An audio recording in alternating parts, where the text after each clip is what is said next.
ओम शांति। 26 मई। आज बाबा हम सभी में सेवाओं का उमंग भर रहे हैं, विनाश की भी हमें याद दिला रहे हैं और श्रेष्ठ पुरुषार्थ की प्रेरणा भी दे रहे हैं। कहते हैं जो मेरे आज्ञाकारी बच्चे हैं, राजाई पाने का पुरुषार्थ करते हैं, वे सदा श्रीमत पर चलते रहते हैं, वही मेरे सच्चे मददगार हैं। वे प्रजा भी बहुत बनाते हैं, दूसरों को कल्याण का मार्ग भी दिखाते हैं। कैसे मनुष्य के दुख दूर हों, वो सुखी हों, ये रास्ता तुम सबको बताते हो। तो बाबा हम सभी को याद दिला रहे हैं, तुम आत्माएं हो, तुम भी निराकार हो। निराकार आत्मा बिना शरीर के तो न बोल सके न कुछ कर सके। मैं भी निराकार हूँ, मैं भी शरीर का आधार लेता हूँ, तुम्हारे सम्मुख बैठा हूँ। तुम्हें सबको एक दूसरे को याद दिलाना है, एक बाप की याद में रहो, क्योंकि बहुतों की बुद्धि भटकती बहुत है। योग में यहाँ कर बैठते हैं, बुद्धि बहुत भटकती है, पुरुषार्थ नहीं करेंगे तो अंत में सबको साक्षात्कार होंगे। हम क्या बनते हैं? बाबा ने बहुत ही पावरफुल बात कही है, कड़वी बात है, कड़ी बात है कि उस समय जैसा दुख पूरे जीवन में नहीं होता, इतना होगा, क्योंकि पश्चाताप करेंगे। हमने कोई पुरुषार्थ ही नहीं किया, हम श्रीमत पर ही नहीं चले, हमारा पद क्या हो गया, जन्म जन्म का खेल हमारा बिगड़ गया। तुम तो इस समय शिव बाबा के साथ पाठ बजा रहे हो, तुम्हें बहुत खुशी में रहना चाहिए, हर्षित रहना चाहिए और राजाई पाने का पुरुषार्थ करना है। इससे तुम में सेवाओं का भी उल्लास रहेगा। जहाँ तहाँ जाकर बस बाबा की सेवा करते रहें, सबको रास्ता बताते रहें, घर की याद दिलाते रहें, दूसरों का कल्याण करते रहें।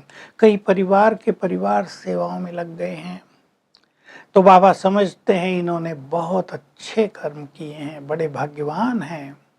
ऐसे ही कुटुंब के कुटुंब ज्ञान में चलने लगे तो कितना अच्छा हो जाए, चमत्कार हो जाता है। तो बाबा कह रहे हैं देखो बॉम्ब्स बनाए हैं, अब रखने के लिए तो नहीं बनाए। कभी तलवारों से युद्ध होता था, फिर बंदूकें बनाई, बंदूकों से होने लगा, अब बॉम्ब्स बना दिए हैं, रखने के लिए तो नहीं। बाबा उदाहरण दे रहे, एक छोटा सा बॉम्ब दो छोड़े जापान पर, कितने लोगों का विनाश हो गया, अधमरे हो गए, हॉस्पिटलों में पड़े रहे, विकलांग हो गए। लेकिन अब इस विनाश में ऐसा नहीं होगा कि कोई हॉस्पिटल में पड़ा रहे, एक झटके से सबकी मृत्यु हो जाएगी। इसमें अर्थक्वेक्स भी बहुत बड़ी मदद करेंगी, कहीं अकाल पड़ेंगे, पानी नहीं मिलेगा।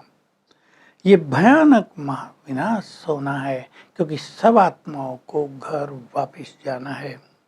तो बाबा तुम्हें कह रहे हैं बच्चे, तुम्हें देवता बनना है तो वैसा ही श्रेष्ठ पुरुषार्थ करो, इन मनोविकारों को जीतो। बाबा आकर, भारत में आकर तुम भारत के बच्चों को जगाते हैं, तुम्हें ज्ञान का प्रकाश देते हैं, तुम्हें अब रोशनी मिल रही है। तुम भी सबको ये रास्ता बताओ कि सब सुखी हो जाएं। मैं आदि सनातन देवी देवता धर्म की स्थापना कर रहा हूँ। इस जैसा श्रेष्ठ धर्म कोई होता ही नहीं। इस धर्म में तुम बहुत सुख पाते हो। अब मैं तुम्हारे सम्मुख हूँ, तुम्हें श्रीमत दे रहा हूँ, तुम कदम कदम मेरी श्रीमत पर चलो।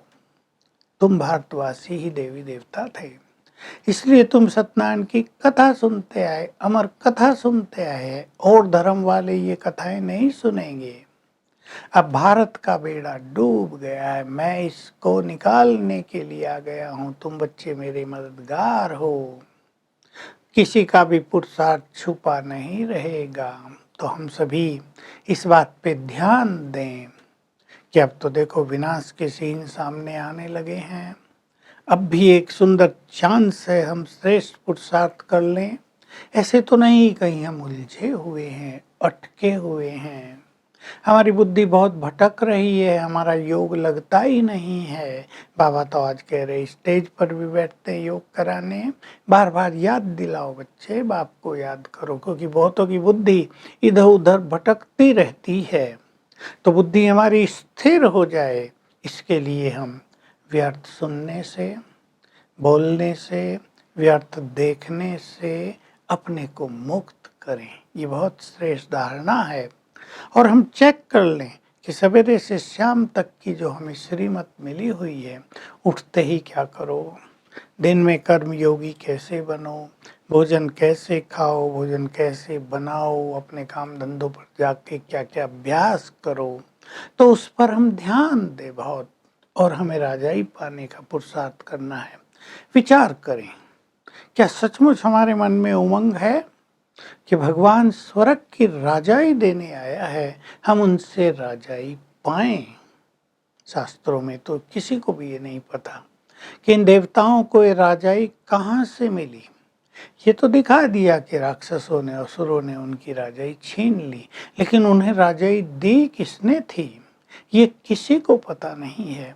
अब तुम सबको ये रोशनी मिली है कि शिव बाबा आकर हमें मनुष्य देवता बनाता है, भारत का बेड़ा पार करता है और हमें स्वर्ग की राजाई देकर जाता है।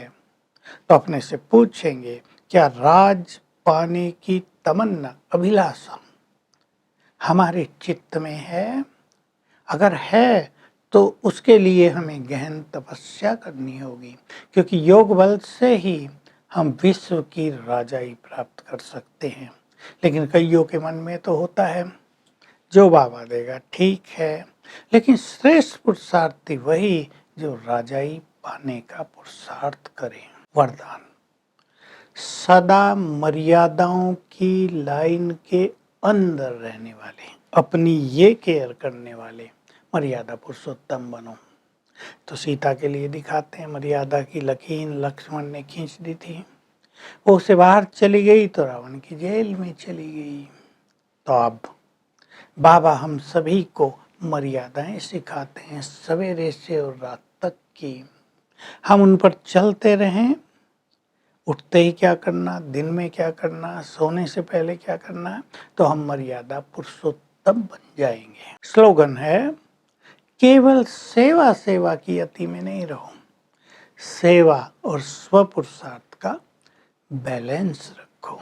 तो आज सारा दिन हम एक अभ्यास करेंगे, मैं पवित्रता का फरिश्ता हूँ, लाइट हाउस माइट हाउस फरिश्ता हूँ, और मेरे अंग अंग से लाइट और माइट की किरणें चारों ओर फैल रही हैं। ओम शांति।